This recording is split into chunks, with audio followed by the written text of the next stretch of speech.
Bienvenidas y bienvenidos al segundo video de autorretrato fotográfico. En el video anterior les estuve contando un poco sobre la historia de la fotografía y también algunas ideas del autorretrato en general. Y hoy vamos a hablar un poco de los usos de la fotografía, para qué se utiliza, en qué campos y también de la actualidad del autorretrato.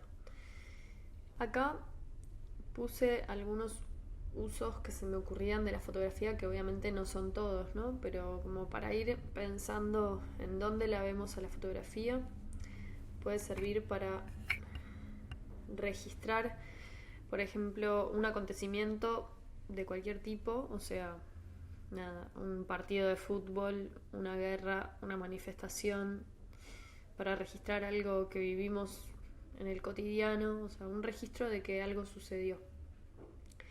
También puede tener un uso comercial, o sea, para mostrar y vender un producto. También puede tener un uso en el control social o en la vigilancia, aunque quizás en este campo vemos más la utilización del video, pero igual también se utiliza en la fotografía, por ejemplo, en las cámaras que están en las calles, vieron que registran la velocidad de los autos. Bueno, acá en esta diapositiva no puse ningún ejemplo de la fotografía utilizada en el campo del arte porque durante todo el resto de los videos vamos a ver muchísimos, pero bueno, obviamente que un uso de la fotografía, del lenguaje fotográfico, puede ser en el campo del arte para crear una obra de arte. También me interesaba como traer esta idea de que estos distintos usos de la fotografía no son campos aislados o no siempre, sino que hay muchos entrecruzamientos. Y pensaba en este colectivo, es un colectivo uruguayo que se llama Colectivo Z y tienen esta obra que se llama Experimentos con la Verdad, que estuvo expuesta en la sala de exposiciones Subte en Montevideo, en donde ellos armaron un living con un sillón, una tele, y en la tele mostraban las imágenes que habían sacado de una de las cámaras Vera que están instaladas en las calles de Montevideo. Este texto que ven en pantalla es el texto que estaba en sala. Acá estas fotos a la derecha es el living en la sala del subte y a la izquierda es una captura de pantalla de lo que veían estas cámaras Vera, de lo que capturaban. Entonces este es un ejemplo de cómo se puede cruzar los distintos usos de la fotografía. O sea, ellos toman un material que ya existe para crear algo nuevo en el campo del arte. Entonces la gente que pasaba por este living se podían sentar en ese sillón y ver la vida real como quien mira la tele. Los pueden buscar en Instagram. Bueno, aprovecho ahora que digo esto, quizás ya lo dije, pero siempre que nombre pensadores o artistas van a estar referenciados, ya sea en la diapositiva o abajo en un PDF. Entonces me interesaba empezar a pensar como estas dos ideas de qué vemos en una imagen, que muestra explícitamente la imagen y cómo se construye su sentido, o sea, qué es lo que podemos leer en esa imagen. Lo que se muestra, por un lado, y lo que se dice de lo que se muestra. Por ejemplo, en Experimentos con la Verdad, creo que esto se puede pensar bastante directamente, porque en realidad en la imagen quizás lo que vemos es una calle o gente pasando o autos o una vereda, pero estos artistas hacen todo un sentido alrededor de esa imagen que es lo que fundamenta su existencia, básicamente, o su razón de estar ahí en el subte, ¿no? En la sala de exposiciones. En esta línea de pensar en el sentido sobre las imágenes, me interesaba empezar a ponerlo en diálogo con los autorretratos. Entonces traigo a esta artista Kimiko Yoshida, que ella trabaja con su propia imagen, o sea, ella es la que está ahí, es su cuerpo, digamos, pero sin embargo dice que sus fotos no son autorretratos. Ella considera a la producción de cada imagen como una ceremonia de desaparición. Entonces, más que ser la representación de un ser, muestran la reflexión sobre la representación del ser. Entonces, ella, más que trabajar sobre la identidad, lo que hace es trabajar sobre borrar la identidad. Entonces lo que nos lleva a pensar es que más allá de que nuestro cuerpo aparezca en una foto, no tiene por qué ser concebido como un autorretrato. Más allá de lo que se ve explícitamente en la imagen, el autorretrato tiene más que ver con el sentido que se le da a la imagen. Hoy hablábamos del uso de la fotografía como para mostrar que algo sucedió, como un registro. Roland Barthes escribió un libro en 1980 en donde hablaba de la fotografía dando un mensaje de esto ha sido, él lo llamaba así, como de que algo había sucedido, como una evidencia. Y decía que esta característica de evidenciar era algo fundamental en la fotografía, algo como esencial. Decir que algo sucedió, que algo fue real, que un determinado tiempo-espacio existió. Fontcuberta, que es un autor contemporáneo, está escribiendo y pensando en este momento, toma esto que dice Barthes y dice que hoy en día, siglo XXI, quizás la fotografía, más que decir que algo sucedió, dice que alguien estuvo ahí, dice yo estuve ahí. Entonces pasa de ser una evidencia como de un hecho externo a ser una fotografía que muestra un testigo de algo que sucedió también, pero que esa persona estuvo ahí. O sea, enfatiza en esto de que el fotógrafo lo vivió, o la persona que tomó la foto lo vivió.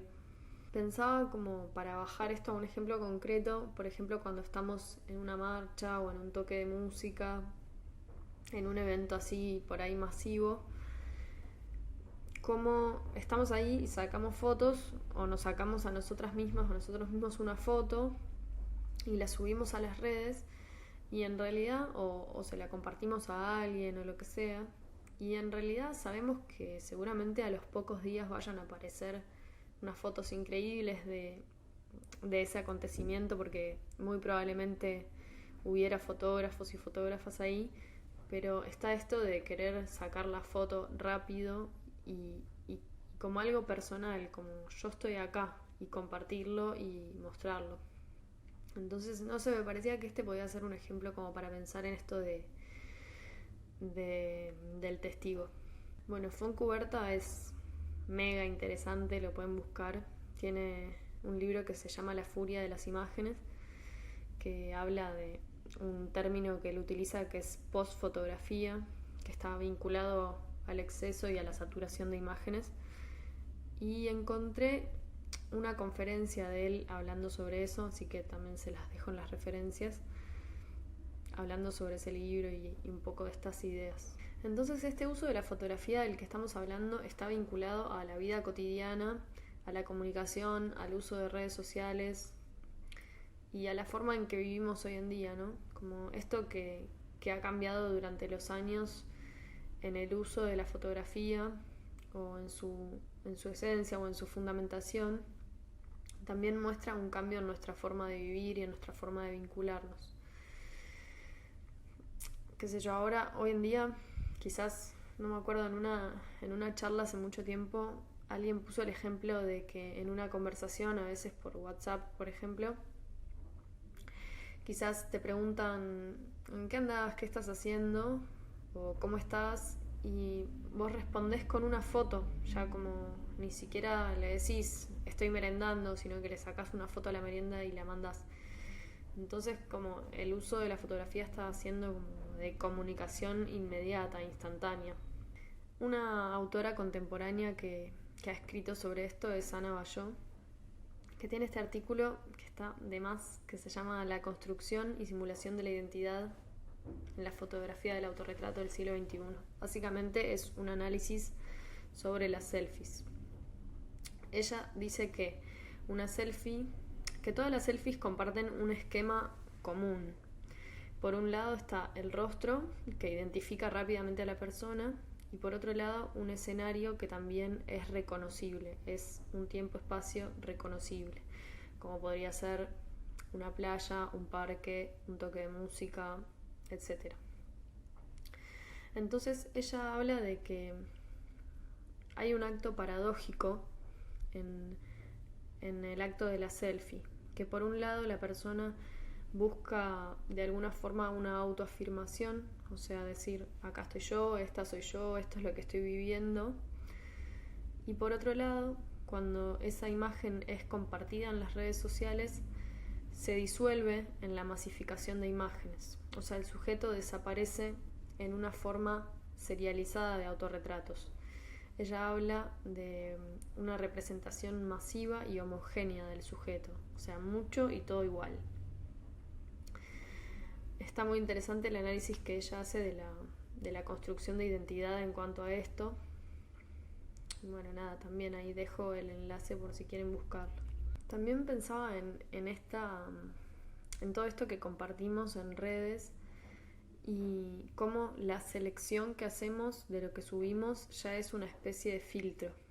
O sea, no subimos todo, sino que subimos una parte. Entonces mostramos una parte de lo que somos y otra parte no la mostramos.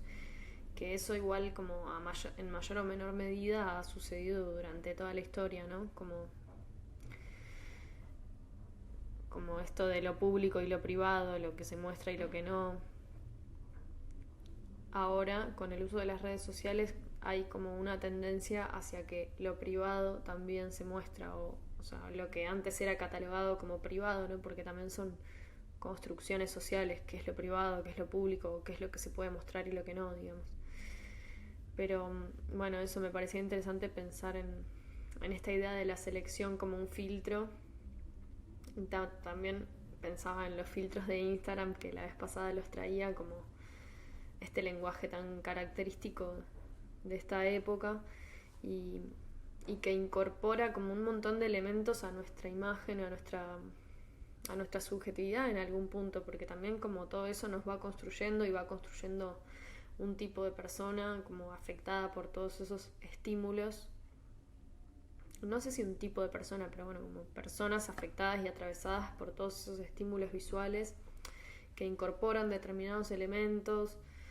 Y bueno, eso era un poco por lo que yo había propuesto este ejercicio con los filtros en el video pasado.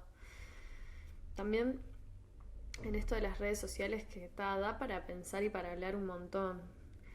Pero pensaba en esto de cómo somos a la vez que actores, también espectadores y consumidores de la vida de otras personas, y cómo esto va fomentando un vínculo en el que cuando uno sube algo a las redes ya sabe que otras personas lo van a ver, incluso muchas veces estamos pendientes de si lo vieron, si no lo vieron, y cómo eso va alimentando un vínculo que también lo pensaba como algo muy característico del ser humano en realidad, que hoy en día quizás está exacerbado, exagerado, pero que en realidad esto de estar pendiente de la mirada de los otros y de las otras, en algún punto ya la esencia de eso es como ser con otros y con otras y estar en diálogo o estar en interacción con otras personas, y eso como me parece que ha estado presente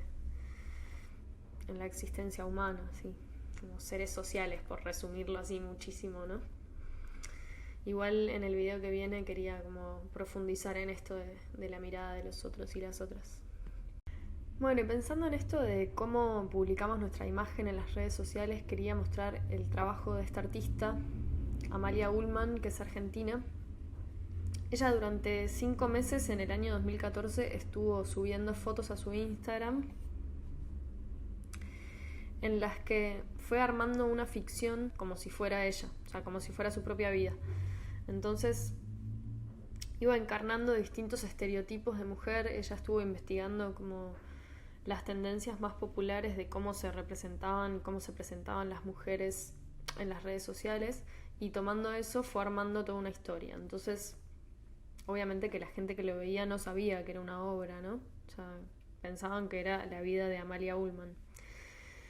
Entonces, nada, primero era como tenía un novio, no sé qué, después dejaba con el novio, se mudaba a una ciudad, estaba muy triste, después se iba recuperando, tenía otro novio, como, bueno, toda una historia que la pueden buscar, pero nada, la idea de ella era generar preguntas en torno a qué apariencia se supone que tiene que tener una artista mujer o cómo se supone que debe comportarse. Porque claro, en realidad para mucha gente y en el campo del arte fue toda una sorpresa cuando ella empezó a subir ese tipo de contenidos. Como bueno, generó este movimiento en cuanto a cómo tenemos que ser, cómo nos tenemos que mostrar las artistas mujeres.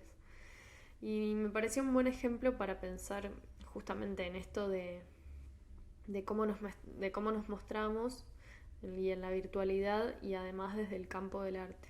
Y ahora les voy a compartir lo último del video, que va a ser una propuesta.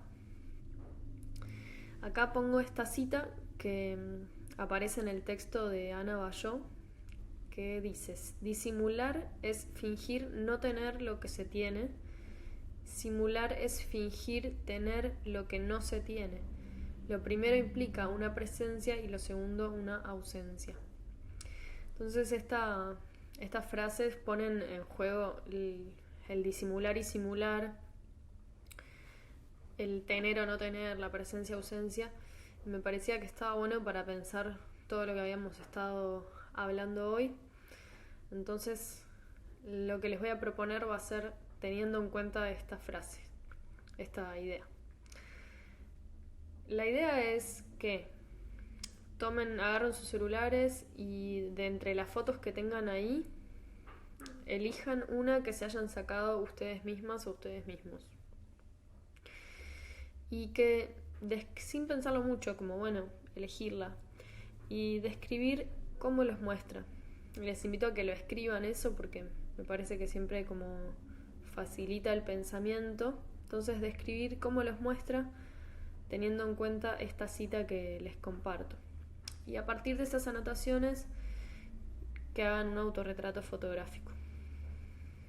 O sea, es como, bueno, repasar un poco cómo nos hemos mostrado y empezar a ponerle un poco de palabra también a eso que mostramos y un poco de pensamiento también. Bueno, va por ahí. Muchas gracias y nos vemos en el próximo video.